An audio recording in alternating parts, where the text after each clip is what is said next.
పరిశ్రమల నిర్వాహకులకు Jadcherla MLA Anirudh Reddy serious warning ఇచ్చారు. పోలేపల్లి సెజ్ లో పరిశ్రమల వ్యర్థాల్ని ఎస్సీ కార్పొరేషన్ కు చెందిన 50 ఎకరాల్లో డంప్ చేయడంపై ఆగ్రహం వెల్లువెత్తుతోంది. వ్యర్థాల్ని వారం రోజుల్లో తొలగించాలని హెచ్చరించారు ఎమ్మెల్యే. లేదంటే తానే స్వయంగా వచ్చి ఆ వ్యర్థాల్ని పరిశ్రమల ముందు వేస్తానంటూ వార్నింగ్ కూడా ఇచ్చారు. పరిశ్రమలకు తాను వ్యతిరేకం కాదు, కాలుష్యానికి మాత్రమే తాను వ్యతిరేకం అంటున్నారు ఎమ్మెల్యే.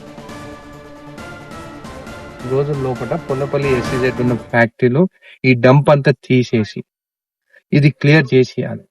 రాత్రి కాగానే డంప్ చేసి కాలబెడుతున్నారు. ఈ పొగ ఏదైతే ఈ పొల్యూటెడ్ ఈ కాల్చిన దాని వల్ల పొల్యూషన్, ఈ పొగ అంతా పోయి పొల్లపల్లి గ్రామం పైన మొత్తం ఆ గ్రామం అంతా పొల్యూట్ అవుతుంది.